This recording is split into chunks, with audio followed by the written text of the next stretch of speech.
9 दिनों से पहले वो कलश लगाते हैं, चौकी सजाते हैं। उस पर क्या क्या दर्शन होता है कभी आपने ध्यान नहीं दिया होगा। उस पर ध्यान देंगे सच्चे मन और लगन से तो आपको माँ भगवती का प्रारूप किसी न किसी रूप में दर्शन देता है। आपने लाल कपड़ा बिछाया, जौ लगाई, मूर्तियां लगाई, लेकिन एक बात देखी जाती है कि जिस आसन पर माँ भगवती का हक होता है उसमें हमारी माताएं बहनें अनेकों प्रकार के देवी देवताओं की मूर्तियां रख देती हैं, जबकि उस चौकी पर, उस आसन पर मात्र माँ भगवती का कलश और माँ भगवती की प्रतिमा पिंडी रूप में या आपके अनुसार तस्वीर के रूप में हो सकती है। अन्यथा किसी भी देवी देवता की उस आसन पर स्थान नहीं होता। यह हम आपको इसलिए बता रहे हैं कि आगे से जब भी आप आसन लगाएं तो उस आसन पर से माँ भगवती ही होनी चाहिए।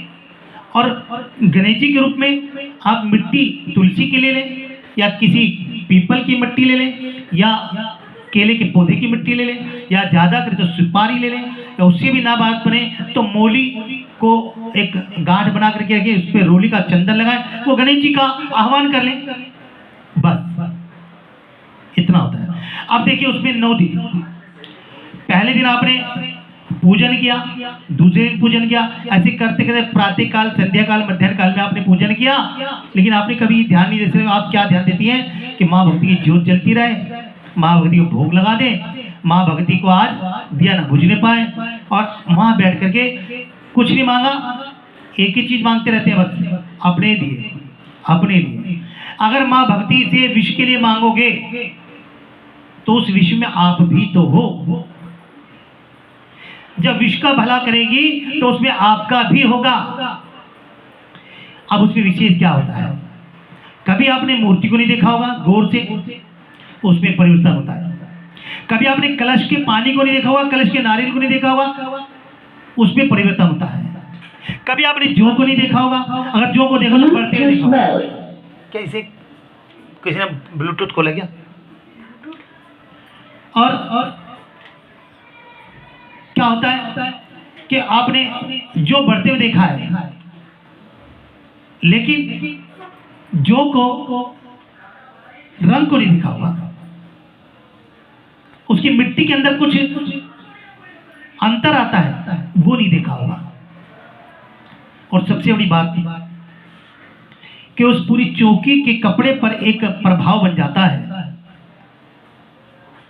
उस कपड़े का रंग भी बड़ा अजीब सा हो जाता है, आपको लाल दिखता है, लेकिन अगर सच्ची श्रद्धा से देखेंगे तो मां भगवती का रूप ही उस पे आ जाता है।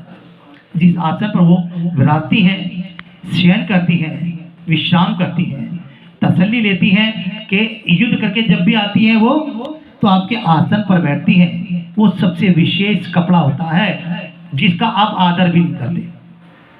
अब 9 दिनों में आपने क्या किया होगा कि सारा सामान उठाया होगा, कहीं पीपल के नीचे रख दिया होगा, कहीं चौराहे पर रख दिया होगा, विसर्जन नहीं किया होगा। जबकि हमने आपको बताया है कि खेतड़ी की जौ को निकाल के या तो गाय को दे दें या किसी खेत में बागीचे में डाल दें और उसकी मिट्टी को गमलों में डाल दें, और जो जिसमें जो उगाई है, जिसको आप कुंडी कहते हैं, उस पात्र में पानी भर करके छत पे रख दीजिए। वो चिड़ियों के काम है, कौओं के काम है, पक्षियों के काम है।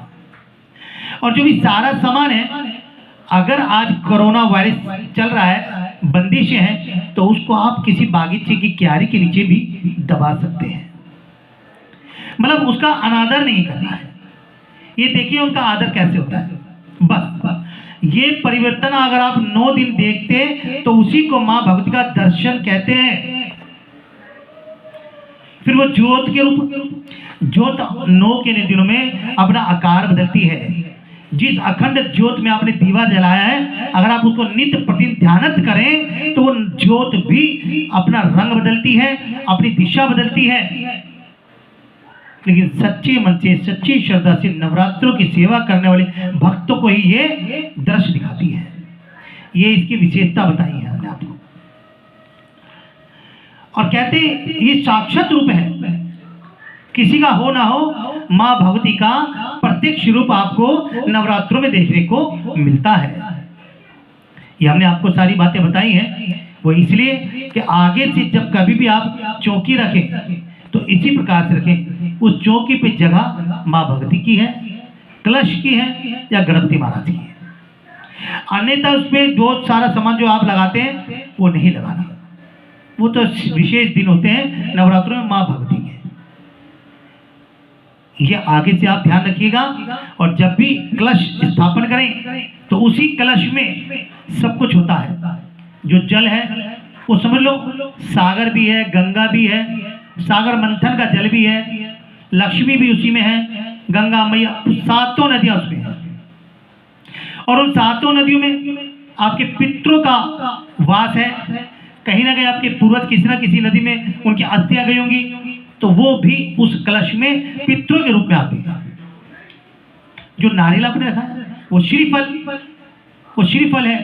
वो संदेश दे रहा है कि ये जीता जागता फल आपके घर में कभी भी फल की कमी ना हो, सदैव ऐसे ही बाहर रहे।